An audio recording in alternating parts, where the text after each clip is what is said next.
ग्वालियर में 2 बाइक सवार नकाबपोश बदमाशों ने दिन दहाड़े सत्यम ट्रैवल संचालक की पत्नी अनीता गुप्ता की गोली मारकर हत्या कर दी। इस सनसनीखेज हत्याकांड का सीसीटीवी फुटेज भी सामने आया है, जिसमें बदमाश टारगेट करके पिस्टल से गोली चलाते हुए दिखाई दे रहे हैं। बदमाशों ने वारदात को अंजाम दिया और मौका पाकर फरार हो गए। दिन दहाड़े हुई ये सनसनीखेज हत्या की वारदात ग्वालियर शहर के माधवगंज थाना क्षेत्र के गोड़ा प्रीतमपुरा कॉलोनी की है। हत्याकांड के बाद इलाके में सनसनी फैल गई और पुलिस आरोपियों की पहचान करने और हत्या का मकसद पता करने का प्रयास कर रही है। ग्वालियर शहर के माधवगंज थाना क्षेत्र में दिन दहाड़े हुई महिला की हत्या की दिल दहला देने वाली वारदात दोपहर करीब 4 बजे की है। ट्रैवल संचालक की पत्नी अनीता गुप्ता अपने बेटे के साथ स्कूटर पर सवार होकर डॉक्टर के यहाँ दवाई लेने गई थी। जब वो दवाई लेने के बाद वापस अपने घर लौट रही थी, तभी उनका पीछा करते हुए 2 नकाबपोश बाइक सवार उनके घर तक पहुंच गए। जैसे ही माँ बेटे स्कूटर से उतरे, उनके पीछे लगे बदमाशों में से एक बदमाश ने उन दोनों पर पिस्टल तान दी। दोनों माँ बेटे ने घबराकर बदमाशों से बचने के लिए अपने घर की शरण ली।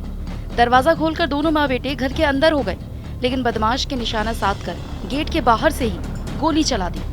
गोली महिला अनीता गुप्ता को लगी, जिससे वो गंभीर रूप से घायल हो गई। उन्हें तत्काल इलाज के लिए एक निजी अस्पताल ले जाया गया, लेकिन तब तक उनकी मौत हो चुकी थी। मृतका अनीता गुप्ता ग्वालियर में आम आदमी पार्टी के नेता रोहित गुप्ता की पत्नी की मां है। लिहाजा मृतका के दामाद रोहित गुप्ता ने बताया कि उनकी सास की हत्या करने वाले बदमाशों ने पहले उनके साले से सोने की चेन मांगी और बाद में उनके साले को धमकियां देते हुए गोली चलाना शुरू कर दिया। उनकी सासू मां अनीता गुप्ता और साले ने बदमाशों से बचने के लिए घर की शरण ली, लेकिन बदमाशों ने यहाँ पर टारगेट करके गोली चला दी, जो सीधे सासू मां अनीता गुप्ता को लगी। उन्हें गंभीर घायल अवस्था में अस्पताल पहुंचाया गया, लेकिन उनकी मौत हो चुकी थी। इस मामले में उनका कहना है कि हत्या या तो लूट के इरादे से की गई थी या फिर किसी रंजिश के तहत ये घटना की गई है। जब मेरे साले और सासू माँ जब दवाई लेकर के अपने घर पे जा रहे थे, तभी 2 लोग मुंह बांध करके मोटरसाइकिल से आए और उन्होंने मेरे साले से चैन मांगने का प्रयास किया। जब उसने चैन नहीं दी तो उसके ऊपर गोली मार दी और गोली मारते हुए बोले कि बहुत बड़ा गुंडा बनता है, नेता बनने का प्रयास करता है। ये कहते हुए गोली मार करके चले गए। किसे लगी है? किसके लगी गोली? किसको लगी? अनीता गुप्ता जी को, मेरी सास है। अच्छा, कितनी उम्र? क्या 55 साल की उम्र है अभी। पीतम बिहार गोड़ा कॉलोनी पर रहती हैं वो।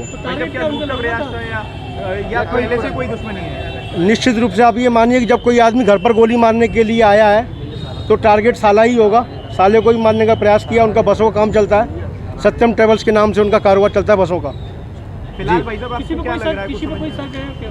अब जो पुलिस विवेचना कर रही है, सीसीटीवी फुटेज हत्यारों के दोनों के आ गए हैं। अगर जो भी रंजिश होगी, अभी मैं और लोगों से बात करूंगा, परिवार के लोगों से, जो भी रंजिश होगी सब सामने आएगा। शहर में दिन दहाड़े हुई ट्रैवल संचालक की पत्नी की हत्या के बाद मौके पर पहुंची पुलिस ने घर के बाहर लगे सीसीटीवी कैमरे चेक किए तो उनको 2 बदमाश नजर आई। बदमाशों के हुलिये के आधार पर पुलिस उनकी तलाश में जुट गई। पुलिस उस दिशा के सभी सीसीटीवी फुटेज को चेक कर रही है जिस दिशा में बदमाश भागे थे।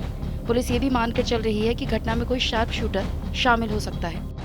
थाना माधवगंज अंतर्गत एक महिला हैं अर्चना गुप्ता, जिनकी अभी इनके परिवार वालों द्वारा बताया गया है कि गोली मार करके हत्या कर दी गई है। तो अभी गोली लगने से इनको यहाँ अपोलो में लाया गया था, जहाँ डॉक्टरों ने इनको मृत घोषित कर दिया है। अभी इनको ट्रॉमा सेंटर लेके जा रहे हैं और घटना किन परिस्थितियों में हुई है इसकी सारे जो भी तथ्य हैं उन पर जाँच कर रहे हैं। कितने लोग आए थे? अभी सब कह पाना मुश्किल है। हम फुटेज वगैरह निकलवा रहे हैं, आसपास के लोगों के भी स्टेटमेंट लिए जाएंगे इसमें।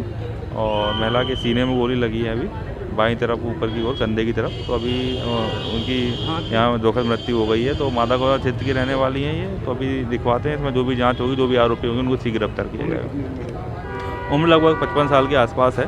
उनके परिवारजन यहाँ अपोलो हॉस्पिटल में भी है। जल्दी इसमें जो भी दोषी हैं उनको जल्दी पकड़ा जाएगा। फिलहाल पुलिस मृतका के परिजनों से पूछताछ कर रही है ताकि कोई सुराग हाथ लग सके। मृतका अनीता गुप्ता का परिवार ट्रैवल बिजनेस से जुड़ा है। ऐसे में बिजनेस को लेकर कोई अंदरूनी दुश्मनी की भी पुलिस जानकारी जुटा रही है, लेकिन जिस दुस्साहस तरीके से नकाबपोश बदमाशों ने दिन दहाड़े वारदात को अंजाम दिया, उसने कहीं न कहीं पूरे इलाके में सनसनी फैला दी। ग्वालियर से धर्मेंद्र शर्मा की रिपोर्ट, TV9 मध्य प्रदेश।